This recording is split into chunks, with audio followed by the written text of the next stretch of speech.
Magandang umaga. Tanghali na po. Bisa naman po tayo ng hiniling na karne baboy sa sayote. So, sabay ko na po ang bawang sibuyas. Lagyan natin ng konting mantika para sa pangisa. Buksan ang kalan. Yan po. Yan po ang ating ano yan. So, papapula-pulahin po natin ito.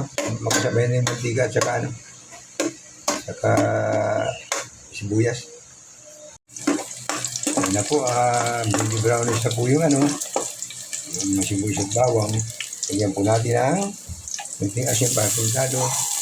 At isunod na po natin itong giniling na karneng baboy.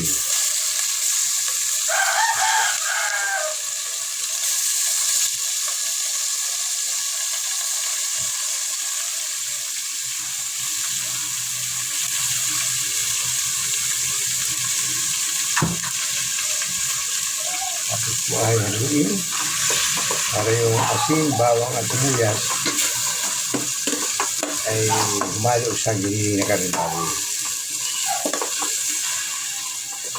So po ang ngayon natin ngayon ay giniling na baboy with sayote.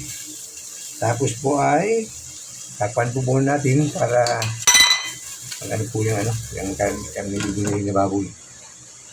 Yan na po, buksan na po natin. Yan, gisado na po yung giniling na karneng baboy. Haluin para ito na po yan. Isunod na po natin itong ating gulay. Ang gulay na buong sayote. Dapat yata ng aking hiwa ito. Masarap din po yan. Sayote. Dalawang piraso ng sayote. Ang dami din pala. Malaki kasi.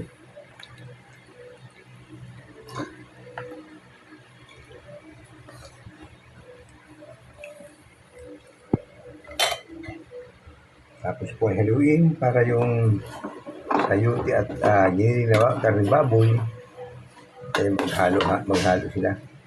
Kumapit yung kanyang lasa sa sayote. Kaya po dahil naman po yan, pagluto po yan, titindahan na natin, ready to serve na po yun. Ito na. Yan. Tapos po, para may pampalasa, lagyan po natin ito. Ano po ito? 4 cube. Dahil karning giniling po yung bakaw natin, tapos po takpan natin. Ito na po 4 cube. Ito na yan. Ito na po, tingnan po natin ang resulta ng ating ginisang giniling sa sayote. Haluin po natin. Tapos, tikman ko po kung okay yung pintado niya. Ay! May kulang pa po pala. Every time po na yung luto, ito po ang sangkap na magbanamnam. Ajinomoto. Ang sabi sa amin, sige, sana pitching. Kunti lang po. Pampalasa lang naman po yan. Tapos haluin po ulit para lumasa ang Ajinomoto. Tapos tikman ko po ulit. Uy, sakto na po. Ang lasa, yummy na.